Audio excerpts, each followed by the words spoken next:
আল্লাহ রাব্বুল আলামিন আমাদেরকে পৃথিবীতে একা একা ছেড়ে দেননি।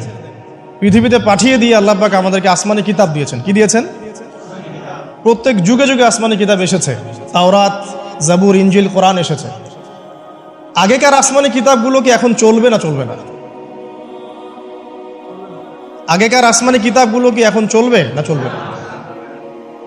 যখন থেকে নবী মুহাম্মদ সাল্লাল্লাহু আলাইহি ওয়াসাল্লাম নবী হয়েছেন এবং তার উপরে কোরআন নাজিল হয়েছে, এখান থেকে নিয়ে কিয়ামত পর্যন্ত অন্য কোনো আসমানি কিতাব কেউ মানলে কি চলবে না চলবে না?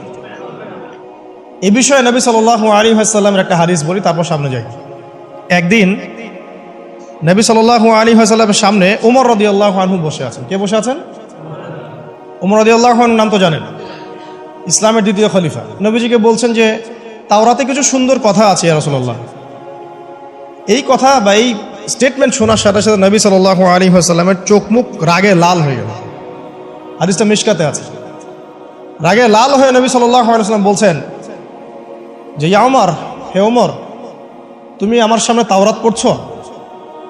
জেনে রাখো, লাউ কানা মূসা হাইয়ান, যদি মূসা আলাইহিস সালাম এখন জীবিত থাকতো। তাওরাত কার উপর নাজিল হয়েছে? মূসা। তাওরাত পড়ছো আমার সামনে? তাওরাত যার উপর নাজিল হয়েছে সেই মূসা আলাইহিস সালাম যদি জীবিত থাকতো এখন, ফাত্তাবা'তুমুহু, আর তোমরা আমাকে বাদ দিয়ে তার অনুসরণ করতে, ওয়া তারাকতুমুনি, আমাকে ছেড়ে দিতে, লা দালালতুম আন সাওয়াইস সাবিল, তাহলে তোমরা অবশ্যই পথভ্রষ্ট হয়ে যেতে। তাওরাত পড়ছো, এখন যদি মূসা আলাইহিস সালামও জীবিত থাকতো আর তোমরা আমাকে বাদ দিয়ে নবী মূসার অনুসরণ করা শুরু করতে, তোমরা অবশ্যই জাহান্নামী হয়ে যেতে। লাউ কানা মূসা হাইয়ান, যদি মূসাও জীবিত থাকতো এখন, আবার যদি জীবিত করা হয় আলাইহিস সালাম, লাত্তাবা'নি, অবশ্যই তাকে আমার অনুসরণ করতে হবে। এটা কি বুঝতে পারছেন? এই কারণে শেষ জামানা যখন ঈসা ইবনে মারইয়াম আসবেন, তিনি নতুন কোনো শরীয়ত নিয়ে আসবেন না। কি নিয়ে আসবেন? তিনি মুহাম্মদ সাল্লাল্লাহু আলাইহি ওয়াসাল্লামের অনুকরণ রূপেই পৃথিবীতে আসবেন ইনশাআল্লাহ। তো আল্লাহ পাক আমাদেরকে দিয়েছেন আল কোরআন, এবং কোরআন এর ব্যাখ্যা হচ্ছে হাদিস। নবী সাল্লাল্লাহু আলাইহি ওয়াসাল্লাম বিদায় হজের ভাষণে বলেছেন, এই হাদিসটা খুব ভালো করে মনে রাখবেন। তিনি বলেছেন যে তারাকতু ফিকুম আমরাইন, আমি তোমাদের মাঝে মাত্র দুটা বস্তু ছেড়ে যাচ্ছি। কয়টা বস্তু? দুটা বস্তু। লান তাদিল্লু মা তামাসসাকতুম বিহিমা, তোমরা কোশ্চিনকালেও পথভ্রষ্ট হবে না যতদিন পর্যন্ত এই দুটাকে আঁকড়ে ধরে থাকবে। ঠিক আছে? তোমরা কোশ্চিনকালেও পথভ্রষ্ট হবে না যতদিন পর্যন্ত এই দুটাকে তোমরা শক্ত করে আঁকড়ে ধরে থাকবে। অন্য হাদিসে আছে দাঁতের মাড়ি দিয়ে কামড়ে থাকবে। আপনি সামনের দাঁত দিয়ে কিছু কামড়াতে গেলে কিন্তু টান দিলে ছিঁড়ে যাবে না? দাঁতের মাড়ি দিয়ে যদি শক্ত করে ধরেন, এত সহজে কিন্তু টান দিলে ছিঁড়বে না। এই জন্য নবীজি বলছেন সাল্লাল্লাহু আলাইহি ওয়াসাল্লাম দাঁতের মাড়ি দিয়ে কামড়ে ধরে থাকবে কোরআন এবং সুন্নাহকে। সেই দুটো বস্তু কি? নবী সাল্লাল্লাহু আলাইহি ওয়াসাল্লাম বলছেন, একটা হচ্ছে কিতাব আল্লাহ, আল্লাহ পাকের কিতাব মানে কি? আল কোরআন, ওয়া সুন্নতি নবীহি, মানে নবীর সুন্নাত অর্থাৎ হাদিসগুলো। কোরআন এবং সুন্নাহ মিলে ইসলাম। এই ইসলামটাই হচ্ছে আল্লাহ রাব্বুল আলামিনের মনোনীত সর্বশেষ দিন, সর্বশেষ টেস্টিমেন্ট। মানে আদম আলাইহিস সালামও তো মুসলিম ছিলেন, নূহ আলাইহিস সালামও মুসলিম ছিলেন, ঈসা আলাইহিস সালাম, মূসা আলাইহিস সালাম, ইব্রাহিম আলাইহিস সালাম, এই যে লক্ষ লক্ষ নবী রাসূল, তারা মুসলিম ছিলেন না? সবাই মুসলিম ছিলেন, কিন্তু সর্বশেষ যে বিধিবিধানগুলো আল্লাহর পক্ষ থেকে এসেছে সেটা কি? কোরআন এবং সুন্নাহ এবং ইসলামের এই নতুন রূপটা, সর্বস্বীকৃত সর্বনতুন যে রূপটা, এটা কিয়ামত পর্যন্ত থাকবে ইনশাআল্লাহ। তো ইসলাম চির প্রাচীন এবং চির নতুন, চির আধুনিক। আমরা কি বুঝাতে পারছি? এখন এই ইসলামটা কি পরিবর্তনযোগ্য? উত্তর না। আল্লাহ পাক সূরা মাইদার 3 নম্বর আয়াতে বলছেন, আল ইয়াউমা আকমালতু লাকুম দীনাকুম ওয়া আতমামতু আলাইকুম নি'মাতি ওয়া রাদিতু লাকুমুল ইসলাম দীনান। আল্লাহ পাক বলছেন, আজকে আমি তোমাদের উপরে দ্বীন ইসলামকে পরিপূর্ণ করে দিলাম। পরিপূর্ণ করে দেওয়ার অর্থ হচ্ছে এখানে সংযোজন বিয়োজনের কোনো সুযোগ নাই। কেউ যদি বলে 5 ওয়াক্ত নামাজের জায়গায় 6 ওয়াক্ত বানাই দিব আমরা, ঠিক আছে? সুযোগ আছে? সুযোগ নাই। যাকাতের বিধানটা খুব কঠিন মনে হয়, যাকাতের নিসাবটা একটু কমাই দিব, পারবে? ইসলামের চুল পরিমাণ কিছু ঢোকানোর বের করার কোনো সুযোগ নাই। কেন নাই? কারণ আল্লাহ পাক এই দিনটাকে পরিপূর্ণ করে দিয়েছে। আল ইয়াউমা আকমালতু লাকুম দীনাকুম, দিনটাকে কামেল করেছি। কামেল মানে, কামেল পাস মানে কি? সার্টিফিকেট পাইছে পরিপূর্ণ, তাই না? সার্টিফিকেট সব কিছু না, জ্ঞান সব কিছু। এবং এই জ্ঞান শুধুমাত্র বই পড়ে অর্জিত হবে এমনও নয়। জ্ঞান আসে কার পক্ষ থেকে? আল্লাহর পক্ষ থেকে। এটা মনে রাখবেন, জ্ঞান আল্লাহর পক্ষ থেকে আসে। হ্যাঁ, জ্ঞান কখন আসবে? যখন আপনি পরিশ্রম করবেন, আপনার পরিশ্রম আল্লাহ পাক দেখবেন, আপনি ধারাবাহিকভাবে লেগে থাকবেন, আল্লাহর কাছে বেশি বেশি দোয়া করবেন, পাপ ছেড়ে দিবেন, গোনা ছেড়ে দিবেন, গোনামুক্ত অন্তর নিয়ে আল্লাহর কাছে কান্নাকাটি করবেন, আল্লাহ পাক ইনশাআল্লাহ ইলম দান করবেন ইনশাআল্লাহ। ইমাম শাফি রাহিমাহুল্লাহ বলতেন যে আমি অনেক পড়ি কিন্তু ভুলে যাই। তার ওস্তাদ তাকে বললেন যে তুমি পাপ করা ছেড়ে দাও, যদি গুনাহ করতে থাকো তাহলে তোমার অন্তরে আল্লাহর নূর নাজিল হবে না। ঠিক আছে, গুনাহ মুক্ত অন্তর নিয়ে ইলম চর্চা করতে হয়। আল্লাহ পাক তৌফিক দান করুন। আমিন। আর ইলম অর্জন করে যদি অহংকার আর হিংসা চলে আসে তাহলে সেই ইলম হবে শয়তানের ইলম। শয়তান প্রচণ্ড আলেম ছিল, কিন্তু ইবলিস কি ছিল? আলেম ছিল। সে কিন্তু আলেম আর আবেদ ছিল, সে ইলম অনেক অর্জন করেছিল এবং আল্লাহ পাকের প্রচুর ইবাদত করত, কিন্তু তারপরেও কেন সে জাহান্নামী হলো? কারণ একটাই, আবা ওয়াস্তাকবারা, সে উদ্ধত হয়েছিল, অহংকার করেছিল। ইসলাম পরিপূর্ণ, এখানে সংযোজন বিয়োজনের কোনো সুযোগ নাই। এখন ইসলাম ছাড়া অন্য কোনো দিন মানলে কি হবে কিনা? আল্লাহ পাক সূরা আলী ইমরানের মধ্যেই বলছেন, ওয়ামাই ইয়াবতাগি গায়রাল ইসলামি দীনান ফালা ইউকবালা মিনহু, কেউ যদি ইসলাম ছাড়া, এই পরিপূর্ণ দিনটা ছাড়া অন্য কোনো জীবন ব্যবস্থা তালাশ করে, তার পক্ষ থেকে কশ্চিন কালেও কোনো আমল কবুল করা হবে না। তো কার কথা? আল্লাহর কথা। একটা জায়গায় আমি ফোকাস করি যে দিন পালন করতে গিয়ে সবচেয়ে বড় চ্যালেঞ্জটা হচ্ছে, সেটা হচ্ছে আল্লাহকে পাওয়া। কি করা? যে আল্লাহর কাছ থেকে আমরা এসেছি, সেই আল্লাহকে দুনিয়াতে এবং আখিরাতে পাওয়া, এটাই চ্যালেঞ্জ। আল্লাহকে যে ব্যক্তি পেয়েছে সে দুনিয়ার সব পেয়ে গেছে। আল্লাহকে যে পায় নাই সে আসলে কিছুই পায় নাই, ইহকাল পরকালের কিছুই পায় না। এখন আমরা আল্লাহকে পাবো কিভাবে? এটা বড় প্রশ্ন না? যে আল্লাহর কাছ থেকে, যে জান্নাত থেকে আমরা পৃথিবীতে চলে আসলাম, সেই জান্নাতে যেতে হলে তো আমাকে আল্লাহকে পেতে হবে। আল্লাহকে পেতে হলে আমার কি কি করণীয়? খুব শর্ট করে আমি কয়েকটা পয়েন্টস আপনাদেরকে শেয়ার করছি। 1 নাম্বার, আল্লাহকে পেতে হলে অবশ্যই তার নবী মুহাম্মদ সাল্লাল্লাহু আলাইহি ওয়াসাল্লামকে অনুসরণ করতে হবে। এছাড়া আল্লাহকে পাওয়ার দ্বিতীয় কোনো পথ নেই। আল্লাহকে পেতে হলে অবশ্যই তার নবী মুহাম্মদ সাল্লাল্লাহু আলাইহি ওয়াসাল্লামের আদর্শগুলো জীবনের প্রতিটা ক্ষেত্রে বাস্তবায়ন করতে হবে। চলাফেরা, ওঠা বসা, খাওয়া দাওয়া, ইস্তেঞ্জা করা, মুআমালাত, ব্যবসা বাণিজ্য, অর্থনীতি, সমাজ, রাষ্ট্র, সব ক্ষেত্রে আপনাকে মুহাম্মদ সাল্লাল্লাহু আলাইহি ওয়াসাল্লামের তরিকা, আদর্শটাকে ফলো করতে হবে। তাহলে আপনি আল্লাহকে পাবেন ইনশাআল্লাহ। যে ব্যক্তি আল্লাহকে পেয়েছে সে দুনিয়াও পেয়েছে, আখিরাতও পেয়েছে। যে আল্লাহকে পায় নাই, দুনিয়াও বরবাদ, আখিরাতও বরবাদ। 1 নাম্বার তাহলে কি কাজ? আল্লাহ পাকের সর্বশেষ নবী মুহাম্মদ সাল্লাল্লাহু আলাইহি ওয়াসাল্লামকে অনুসরণ করা, তার আদর্শ মেনে চলা, 1 নাম্বার। 2 নাম্বার হচ্ছে 5 ওয়াক্ত নামাজ। আল্লাহকে পেতে হলে নামাজ লাগবে। নামাজ নাই, আল্লাহ নাই। ওয়াস্তাঈনু বিস-সাবরি ওয়াস-সালাহ, তোমরা সবর এবং সালাতের মধ্য দিয়ে আল্লাহর সাহায্য প্রার্থনা করো। আমরা এই জন্য নামাজে বলি ইয়াকা না'বুদু ওয়া ইয়াকা নাস্তাঈন, আমরা শুধু আপনারই ইবাদত করি এবং আপনার কাছেই সাহায্য প্রার্থনা করি। আল্লাহকে পেতে হলে নামাজের কোনো বিকল্প নাই। যে ব্যক্তি নামাজ পড়ে না, আল্লাহর সাথে তার কোনো সম্পর্ক নেই, নো কানেকশন। আপনি যে কোনো কিছু চাচ্ছেন, সেজদায় পড়ে আল্লাহর সামনে আত্মসমর্পণ করেই চাইতে হবে। ওয়াসজুদ ওয়াক্তারিব, আল্লাহ পাক কি বলেছেন? সেজদা করো, নিকটবর্তী হও। তো ব্যাখ্যা অনেক করা যায়। নামাজ না পড়লে কিন্তু মানুষ কুফরিতে লিপ্ত হয়। যে ব্যক্তি মান তারাকা সালাতান মুতাআম্মিদান ফাকাদ কাফারা, যে ব্যক্তি সালাতকে অস্বীকার করে, ফরজ নামাজকে অস্বীকার করে, সে ব্যক্তি কিন্তু কুফরিতে চলে যায়। ঠিক আছে। তারপরে বাইনা রাজুলি ওয়া বাইনা শিরকি ওয়াল কুফরি তারকুস সালাহ, একজন মুমিন বান্দা এবং অমুসলিমদের মধ্যে পার্থক্যই নামাজ। নামাজের বিষয়ে অনেক কথা আমি আগেও বলেছি, আপনারা শুনেছেন, অন্য আলেমদের কাছেও শুনেছেন। এক বাক্যে নামাজ না পড়লে ইসলামের রশিটা কেটে যাবে। মুআয বিন জাবালকে নবী সাল্লাল্লাহু আলাইহি ওয়াসাল্লাম বলেছেন যে যদি মান তারাকা সালাতান মুতাআম্মিদান, কেউ যদি সালাতকে ইচ্ছা করে ছেড়ে দেয়, ফাকাদ বারিআত মিন জিম্মাতিল্লাহ, সে ব্যক্তি আল্লাহর জিম্মেদারি থেকে মুক্ত হয়ে যাবে। তার উপর আল্লাহর কোনো জিম্মাদারি নাই, আল্লাহর নিরাপত্তা, জিম্মাদারি থেকে সে মুক্ত। তো 5 ওয়াক্ত নামাজ আল্লাহ পাক আমাদের সবাইকে জামাতের সাথে পড়ার তৌফিক দান করুন। এর পাশাপাশি নফল নামাজ বাড়িয়ে দেওয়ার তৌফিক দান করুন, এবং স্পেশালি তাহাজ্জুদের নামাজ যদি পারেন 2 রাকাত হলেও নিয়মিত তাহাজ্জুদের নামাজ পড়ার তৌফিক আল্লাহ পাক আমাদেরকে দান করুন। আর নামাজের বাহ্যিকতা নিয়ে এত বেশি ঝগড়ায় যাবেন না। এখন আমরা যত ঝগড়া নামাজের বাহ্যিকতা নিয়ে, হাত বাঁধা, রফুল ইয়াদাইন, আমিন আর পায়ে পা, এগুলো নিয়ে ঝগড়া শেষ আছে? নাই। ইসলামের বিরোধী শক্তিরা হাত ভেঙে ফেলার পায়তারা করে ফেলেছে অলরেডি। হাতই না থাকলে আপনি বাঁধবেন কোথায়? মনে করেন আপনার হাতই নাই, বাঁধবেন কি উপরে না নিচে? তো এই হাত তো ভেঙে ফেলার পায়তারা করা হয়েছে। এখন আপনি পড়ে আছেন বাঁধার কোন জায়গায় বাঁধবেন সেটা নিয়ে, অথচ পুরো বৈশ্বিক চক্রান্ত মুসলিমদের বিরুদ্ধে, হাতটাই ভেঙে ফেলে দিবি, তুই বাঁধবি কোথায় হাত? তারপর দেখব। এটা আমরা বুঝতে পারি না। এটা বোঝার জন্য যে জ্ঞান, ইলম, নূর দরকার, তা তো নাই আমাদের মধ্যে। এই জন্য আপোষের ঝগড়া নিয়ে পড়ে আছে। যে ছোটোখাটো যে ইখতলাফি মাসআলাগুলো চলে আসছে দীর্ঘদিন থেকে, এগুলোর কোনো সমাধানে আসতে পারবে না কিন্তু কেউ। পক্ষে বিপক্ষে কথা চলতেই থাকবে কিয়ামত পর্যন্ত, ওইগুলো নিয়ে আমরা ব্যস্ত আছি। তো আমি রিকোয়েস্ট করব নামাজের আধ্যাত্মিকত্বের দিকে ফোকাস করুন। নামাজের আধ্যাত্মিকত্ব কি? আপনি আল্লাহর সামনে দাঁড়িয়েছেন, দুনিয়ার সাথে এখন আপনার কোনো সম্পর্ক নেই, আপনি এবং আল্লাহ, মাঝখানে কিছু নাই। নামাজে যা পড়ছেন, সূরা ফাতিহা, অন্যান্য সূরা, রুকু, তাসবিহ, সিজদা, তাশাহুদ, দরুদ, অর্থ বোঝার চেষ্টা করেন এবং অর্থের দিকে ফোকাস করেন, আল্লাহকে পাবেন ইনশাআল্লাহ। সিজদায় রুকুতে যখন যাচ্ছেন, আপনি চিন্তা করেন যে আপনি মহাবিশ্বের মহা শক্তিধর আল্লাহ রাব্বুল আলামিনের সামনে মাথা নত করেছেন। আপনি চিন্তা করেন যে আল্লাহ আপনাকে দেখছেন। এখন যখনই মানুষ নামাজে দাঁড়ায়, আল্লাহ পাক তার দিকে দৃষ্টি নিবদ্ধ করেন, এবং যখন মানুষ এদিক ওদিক তাকানো শুরু করে নামাজে, আল্লাহ পাক মুখ ঘুরিয়ে নেন। হ্যাঁ, নামাজে ওই যে আমরা যে ডিজিটাল নামাজ পড়ি না, এখন ডিজিটাল মানে 4 রাকাত নামাজ 4 মিনিটে শেষ।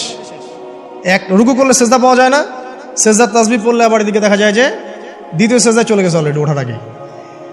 অনেক ক্ষেত্রে ইমাম সাহেবরাও খুব দ্রুত নামাজ পড়ান, অনেক দ্রুত পড়ান। এত দ্রুত নামাজ পড়াবেন কেন?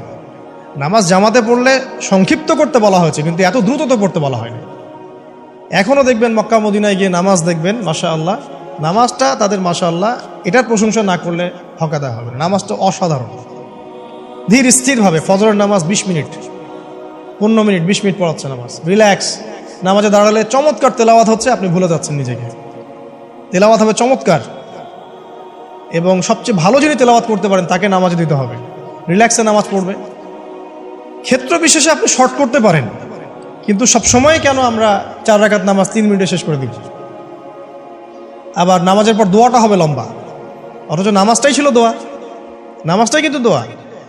এখন সেজদায় আমরা যদি কান্নাকাটি করতে না শিখি, আল্লাহর সামনে আমি মাথা নত করেছি, এখানে নিজের মনের যত আবেগ, আকুতি, দোয়া, এগুলো আল্লাহর সামনে ঢেলে না দিতে পারি, এই দোয়া কালাম না শিখি, তাহলে তো নামাজের আধ্যাত্মিকত্ব অর্জন হলো না। সাহাবীরা কেমন করে নামাজ পড়তেন যে নামাজ পড়ার পরেও তাদের গা থেকে তীর বের করা যায়? কিভাবে তারা নামাজ পড়তেন? তাহলে নবী সাল্লাল্লাহু আলাইহি ওয়াসাল্লাম কিভাবে নামাজ পড়তেন যে নামাজ পড়ার ফলে তার পা মোবারক ফুলে যাইত? 1 রাকাতে তিনি 4 পারা কোরআন তেলাওয়াত করতে পারলেন কিভাবে? তো তাদের নামাজ আর আমাদের নামাজ, আল্লাহ রাব্বুল আলামিন তার রাসূলের মাধ্যমে একটা হাদিসে জানিয়েছেন যে এমনও অনেক নামাজি আছে, নাউযুবিল্লাহ, আল্লাহ পাক আমাদেরকে তাদের অন্তর্ভুক্ত না করুন, যে নামাজ পড়ার পরে আল্লাহ রাব্বুল আলামিন এই নামাজটাকে ওই নামাজের মুখের উপর নিক্ষেপ করে দেয়, তোমার নামাজের আমার কোনো দরকার নেই। আল্লাহ পাক আমাদেরকে হেফাজত করুন। ধীর স্থিরভাবে পড়েন, রিল্যাক্সে, তাড়াহুড়ার কিচ্ছু নাই। ওয়ামা খালাকতুল জিন্না ওয়াল ইনসা ইল্লা লিয়াবুদুন, শুধুমাত্র আল্লাহর ইবাদত করার জন্যই তো পৃথিবীতে এসেছে। হোক না দোকানটা 5টা মিনিট পরে খুললে কি হবে? হ্যাঁ, জমিতে যান, জমিতে আধা ঘন্টা পরে গেলে কি হবে? যে আল্লাহ পাক আপনাকে বাঁচিয়ে রাখতে পারেন, সে আল্লাহ পাক আল্লাহর পথে সময় দিলে আপনাকে অফুরন্ত রিজিকও তো দিতে পারেন না? আপনি আল্লাহর হয়ে যান, বাকি সব আল্লাহ আপনার দায়িত্ব নিয়ে নেবেন ইনশাআল্লাহ। আপনি নিজে আল্লাহর হয়ে যান, আপনার সব কিছু দায়িত্ব কে নিয়ে নেবে? আল্লাহ নিয়ে নেবে। আল্লাহ পাক আমাদেরকে ধীর স্থিরভাবে আধ্যাত্মিকত্ব অর্জন করে নামাজ পড়ার তৌফিক দান করুন, আমিন। তো দেখুন, আল্লাহকে পাওয়ার সবচেয়ে সেরা মাধ্যম কি? নামাজ। তার আগে বলেছি নবী সাল্লাল্লাহু আলাইহি ওয়াসাল্লামের অনুসরণ। আল্লাহকে পাওয়ার তৃতীয় একটা মাধ্যম বলে দিই আমি, সওম বা রোজা রাখা। অল্প সময় ঘুরিয়ে নিচ্ছি, সওম বা রোজা রাখা। রোজা কেন আল্লাহকে পাওয়ার মাধ্যম জানেন? কারণ রোজা রাখা অবস্থায় আমরা কিন্তু গোপনে পানাহার করি না, করি? আমরা রোজা রেখেছি, গোপনে কিন্তু পানি খেতে পারি, কেউ দেখবে না। গোসল করছেন, আপনি পানি খেতে পারেন, কেউ দেখবে না। লুকিয়ে লুকিয়ে আপনি কিন্তু খাবার খেতে পারেন, কেউ দেখবে না, বাসায় কেউ নাই দেখার, কিন্তু আপনি খান না। আপনি সবর করেন, সহ্য করেন, একদম সূর্যাস্তের সময় গিয়ে আপনি ইফতার করেন। এই যে কাজটা আপনি কেন করেন? কারণ আপনি ফিল করেন যে আল্লাহ আপনাকে দেখছেন। কেউ আপনাকে দেখুক না দেখুক, আল্লাহ আপনাকে দেখছেন। এটাই হচ্ছে ইহসান, এটাই হচ্ছে আল্লাহ পাকের মারিফতকে উপলব্ধি করা। আল্লাহ রাসূল সাল্লাল্লাহু আলাইহি ওয়াসাল্লাম বলেছেন, ইহসান হচ্ছে আন তা'বুদাল্লাহা কাআন্নাকা তারা, তুমি এমনভাবে আল্লাহর ইবাদত করবে যেন তুমি আল্লাহকে দেখছো। ওয়া ইল্লাম তাকুন তারাহু ফাইন্নাহু ইয়ারাক, তুমি আল্লাহকে দেখতে না পারলেও বিশ্বাস করবে আল্লাহ তোমাকে দেখছেন। এটা রোজা রাখলে উপলব্ধি হয় না যে আল্লাহ আমাকে দেখছেন? এটা হচ্ছে আল্লাহকে পাওয়ার মাধ্যম। এই জন্য রমাজানের রোজা অবশ্যই রাখবো ইনশাআল্লাহ। পাশাপাশি এই যে সোমবার, বৃহস্পতিবার, এই যে মাসের 3 দিন আইয়ামে বীজের সওম আছে, 13, 14, 15, আরাফার সওম, আশুরার সওম বা নফল সওম, এগুলো রাখার অভ্যাস করলে আল্লাহকে পাওয়া যাবে ইনশাআল্লাহ। আল্লাহ পাক আমাদেরকে বেশি বেশি সওম রাখার তৌফিক দান করুন। এবং আমাকে, আপনাদের সবাইকে বিগত জীবনে আমরা যারা বিভিন্ন সময় সওম রাখি নাই বা রাখতে পারি নাই, বা বিভিন্ন সালাত পড়ি নাই, করতে পারি নাই, এগুলোকে হিসেব করে আদায় করার তৌফিক আল্লাহ পাক দান করুন, আমিন। 4 নম্বর একটা মাধ্যম বলে দিয়ে আল্লাহকে পাওয়ার, সেটা হলো তিলাওয়াতে কোরআন। কোরআন তেলাওয়াত যে যত বেশি করবে, অর্থ উপলব্ধি করে পড়বে, সে আল্লাহ পাককে চাক্ষুষ পাবে ইনশাআল্লাহ। মানে আল্লাহ রাব্বুল আলামিন একটা চিঠি দিয়েছেন, মনে করেন আপনাকে, আপনার একজন কথার কথা এক্সাম্পল দিচ্ছি, যে আপনার কোনো একজন বন্ধু আছে অনেক দূরের কোনো দেশে, তা আপনি তাকে দেখেনও নাই, আপনি তাকে চিনেনও, মানে আপনি তার চেহারা দেখেন নাই, তাকে চিনেন না, তার সাথে যোগাযোগের মাধ্যম হচ্ছে আপনার চিঠি বা মেসেজ, ঠিক আছে? এখন সে আপনাকে কিছু মেসেজ পাঠালো, এই মেসেজের মধ্যে সে কিছু ইনস্ট্রাকশন দিয়েছে যে এইগুলো করতে হবে, এগুলো করতে হবে, বা আপনার প্রতি ভালোবাসার ইজহার করছে। কারণ এই মেসেজটা যদি আপনি পড়তে পারেন, তাহলে আপনি আপনার বন্ধুর সাথে একটা কানেকশন তৈরি করলেন না? বুঝতে পারছি না? আচ্ছা, এখন সমস্যা হচ্ছে কি, আমরা ওই মেসেজটা পড়তেই পারি না। আমরা তো কোরআনটা পড়তেই জানি না, তাহলে মেসেজটা পাবো কিভাবে? আর যারা পড়তে জানি সেই ভাষাটা বুঝি না। এখন ওই বন্ধু মনে করেন চিঠি লিখেছে বাংলা ভাষায়, আর আপনি বাংলা পড়তে জানেন না, তাহলে কি পারবেন উপলব্ধি করতে তার মনের ভাব, সেই বন্ধুর আবেগ, ভালোবাসা, প্রেম আপনি কি উপলব্ধি করতে পারবেন? লিখেছে সে উর্দু দিয়ে বা ইংরেজিতে, আপনি ইংরেজি বোঝেন না, ইংরেজি লিখতে পারেন না, তাহলে কি আপনি তার চিঠি বুঝতে পারবেন? এখন আমরা যেহেতু আরবি বুঝি না, এই কারণে কোরআনের মধ্যে কি বলেছেন আল্লাহ রাব্বুল আলামিন আমরা উপলব্ধি করতে পারছি। আমি কি বুঝাতে পারছি? তো কোরআন শুধুমাত্র তিলাওয়াত করা যথেষ্ট নয়। তিলাওয়াত করলে আপনি প্রত্যেক হরফে 10 টাকা পাবেন, কোনো সমস্যা নাই, কিন্তু ওই মেসেজটাকে উপলব্ধি করতে হলে আপনার অর্থটা জানতে হবে। অর্থ জানলে পরে আপনি দেখবেন আল্লাহকে আপনি চাক্ষুষ সামনে পাচ্ছেন ইনশাআল্লাহ। আপনি হতাশ হয়েছেন, হতাশা দূর করার জন্য সূরা আছে কোরআন। বিপদে পড়েছেন, বিপদ দূর করার সূরা আছে কোরআন। আপনার রিজিকের সমস্যা কাটানোর সূরা কোরআনে আছে। হাজতের প্রয়োজন, সূরা ইয়াসিন, হাজতের সূরা চলে আসে। অসুস্থ হয়েছেন, শেফার সূরা কোরআনে আছে। বা কাউকে জিন টোনা করা হয়েছে, বানটোনা করা হয়েছে, ওর শেফাও কোরআনে আছে।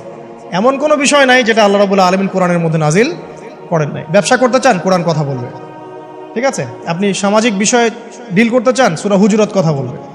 আপনি ইতিহাস ভালোবাসেন, কোরআনে ইতিহাস দিয়ে ভর্তি করা আছে। আপনি কাব্য ভালোবাসেন, কবিতা পড়তে ভালোবাসেন, কোরআনের মধ্যে কবিতা দিয়েও ভর্তি আছে। আর রহমান আল্লামাল কোরআন খালাকাল ইনসান, এখানে ছন্দ আছে না? প্রত্যেকটা ছন্দ, ওয়ান নাজমি ইযা হাওয়া মা দাল্লা সাহিবুকুম ওয়া মা গাওয়া ওয়া মা ইয়ানতিকু আনিল হাওয়া, ছন্দ আছে না? আপনি উপন্যাস ভালোবাসেন, কোরআনে অনেক উপন্যাস আছে। যা চান তাই পাবেন কোরআন। এক কথায় আপনি আল্লাহকে পাবেন কোরআনের মধ্য দিয়ে। তো কোরআনের সাথে যার সম্পর্ক যত বেশি, আল্লাহর মারেফত সে তত বেশি পাবে ইনশাআল্লাহু আজ্জা ওয়া জাল। 4টা বলেছি না? 5 নম্বর হচ্ছে হজ উমরা করা। হজ উমরা আল্লাহ পাক আমাদের সবাইকে বেশি বেশি করার তৌফিক দেখ। হজ এবং উমরা এমন কিছু কাজ আছে যে কাজগুলো সরাসরি আপনার সাথে আল্লাহ পাকে কানেকশন করা হবে। আরাফার মাঠে যাবেন, ওই মাঠে কি কিয়ামত হবে না? আল্লাহকে চিনতে পারবেন এখানেই। তারপরে যে সাই করেন না, সাফা মারওয়া সাই করে, ওখানে গেলে আপনি বুঝতে পারবেন যে কিভাবে ইসমাইল আলাইহিস সালামকে পানি দেওয়ার জন্য তার মা হাজারা এখানে দৌড়াদৌড়ি করেছে। বাইতুল্লাহ দেখবেন, আপনি চিনবেন যে আল্লাহর তাওহীদ কি জিনিস। চোখে দেখার সাথে সাথে আপনার ভিতরে এমন একটা ফিলিংস আসবে যেটা ভাষায় প্রকাশ করা যাবে না। চোখে দেখার সাথে সাথে এমন একটা ফিলিংস আসবে, আপনাকে আমি এটা ভাষায় প্রকাশ করে বোঝাতে পারবো না।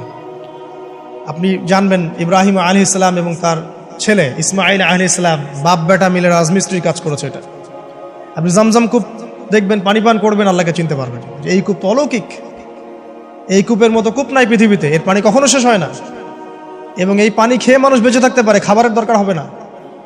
দীর্ঘদিন পর্যন্ত এই পানি খেয়ে মানুষ বেঁচে থাকতে পারবে, খাবারের প্রয়োজন হয় না।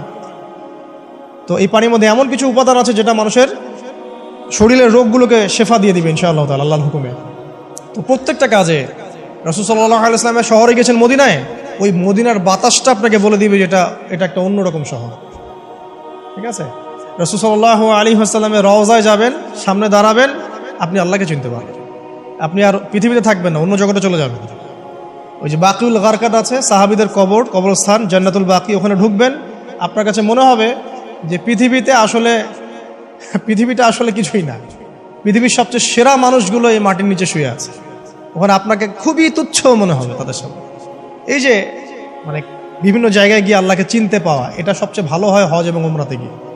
আল্লাহ পাক আমাদেরকে তৌফিক এনায়েত করুন, আমিন।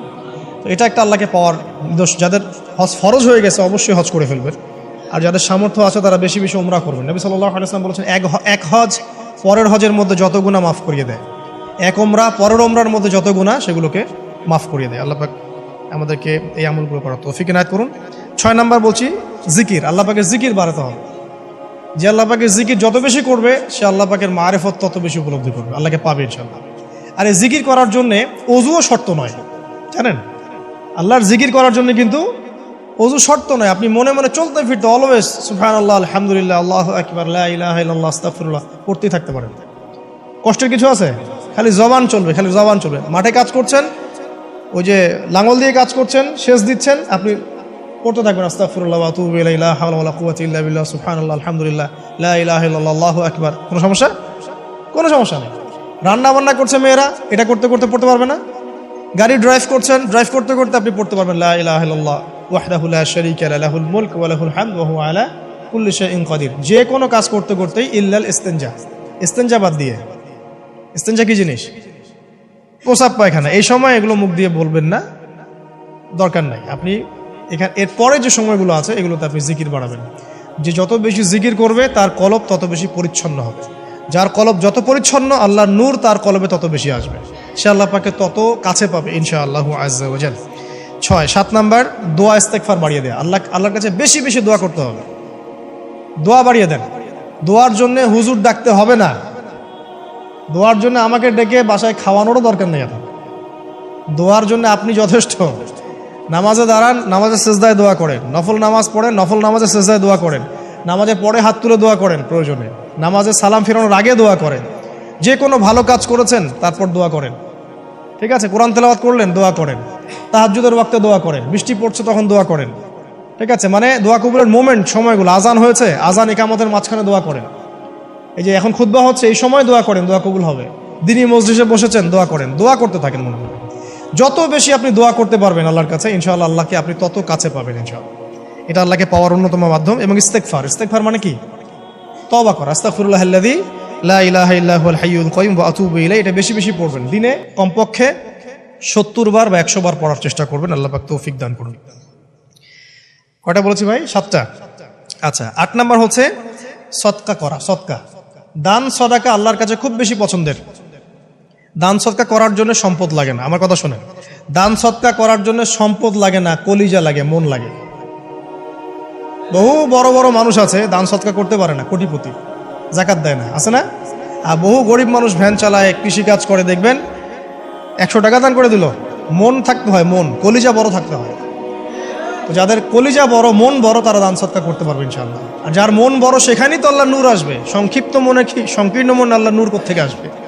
কথা বুঝতে পারেন নাই? তো দান সদকা বাড়ান। আপনি 1 টাকা দান করেন, 5 টাকা দান করেন, হালাল রিজিক থেকে 1 টাকা দান করেন, সেটা আল্লাহর কাছে অনেক বেশি পছন্দের। একটা হাদিসে নবী সাল্লাল্লাহু আলাইহি ওয়াসাল্লাম বলেছেন, হালাল উপার্জন থেকে আল্লাহর বান্দারা যখন একটা খেজুরও দান করে, আল্লাহ পাক সেই একটা খেজুরকে আস্তে আস্তে বড় করতে থাকেন, বড় করতে থাকেন, বড় করতে থাকেন। এটা এক পর্যায়ে পাহাড়ের সমান হয়ে যায়। এবং কিয়ামতের মাঠে মানুষ তার দান এবং সাদাকার যে ছায়া, এই ছায়ার নিচে অবস্থান করবে।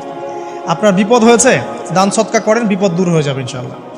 জটিল কোনো রোগ হয়েছে, কোনো ডাক্তার ট্রিটমেন্ট করতে পারছে না, সদকা করেন, রোগ ভালো হয়ে যেতে পারে ইনশাআল্লাহ। সদকার ব্যাপক ফজিলত আছে। সদাকা, দান সদাকা, দোয়া, এগুলো তাকদিরের যে বিপদ আপদগুলো আছে না, ঝুলে আছে, আমাদের তাকদিরে বিপদ আছে না অনেক, এগুলোকেও সরিয়ে দিতে পারে আপনি। এই শক্তি আছে দোয়া এবং দান সদকার মধ্যে। আল্লাহ পাক আমাদেরকে বেশি বেশি সদাকা করার তৌফিক দান করুন, আমিন। আর সদাকা নফল না করতে পারলেও কমপক্ষে ফরজ জাকাতটুকু দিবেন। ফরজ জাকাতটুকু দিবেন, কারণ জাকাত, সদকা এবং ব্যবসা এগুলো হচ্ছে ইসলামিক অর্থনীতির মূল ভিত্তি, এর সাথে কৃষিকাজ। আর দুটো বলে শেষ করে দেই। 9 নম্বর হচ্ছে আমর বিল মারুফ এবং নাহি আনিল মুনকারের কাজ করা, মানে সৎ কাজের আদেশ করা, মানুষকে অসৎ কাজে নিষেধ করা। এই কাজটা যে যত বেশি করবে সে তত বড় ব্যবসায়ী। কারণ কি, আপনার দাওয়াতে, আপনার লেকচার শুনে, আপনার বই পড়ে, আপনার নসিহত শুনে যদি একটা মানুষও দিনের পথে ফিরে আসে, ওই একটা মানুষের সারা জীবনের যে নেক কাজ, এই সমস্ত নেক কাজের একটা অংশ আপনি পাবেন। আবার আপনি কাউকে অন্যায় থেকে বারণ করেছেন, আপনার দাওয়াত শুনে কেউ সিগারেট ছেড়ে দিয়েছে, মাদক ছেড়ে দিয়েছে, জেনা ছেড়ে দিয়েছে, পর্ন ছেড়ে দিয়েছে, বা হারাম সুদ ছেড়ে দিয়েছে, ওই মানুষটা এখন সারা জীবন যত ভালো কাজ করবে, এই পুরো ভালো কাজের একটা অংশ আপনি পাবেন ইনশাআল্লাহ। এর চেয়ে বড় কিন্তু কোনো ব্যবসা নাই। এই কাজটা করলে আল্লাহ পাকের রহমত নেমে আসে, আর এই কাজটা ছেড়ে দিলে আল্লাহ পাকের গজব নেমে আসবে। যখন মানুষ ন্যায়ের আদেশ এবং অন্যায় নিষেধ ছেড়ে দিবে, আল্লাহর গজব নেমে আসবে।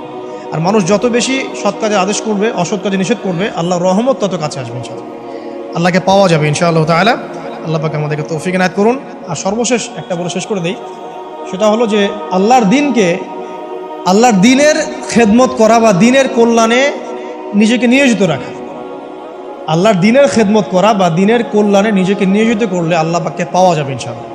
এই পৃথিবীতে আল্লাহ পাকের সবচেয়ে গুরুত্বপূর্ণ জিনিসটা কি? নিয়ামতটা কি? আল্লাহর দিন না? এই দিন ছাড়া কি পৃথিবীতে আর কিছু আছে? একটা হাদিসে আসছে যে পুরো পৃথিবীটাই তো অভিশপ্ত। পুরো পৃথিবীটা কি? অভিশপ্ত। শুধুমাত্র দিনের এলেম অর্জনের জায়গা ছাড়া, তালেবে এলেমদের জায়গা ছাড়া, দিনী মাহফিলগুলো ছাড়া, যেখানে নামাজ হয় এই জায়গাগুলো ছাড়া বাকি সব অভিশপ্ত জায়গা। তো এখানে পৃথিবীতে সবচেয়ে গুরুত্বপূর্ণ এবং ইম্পর্টেন্ট আল্লাহর কাছে প্রিয় জিনিসটা কি? আল্লাহর দিন।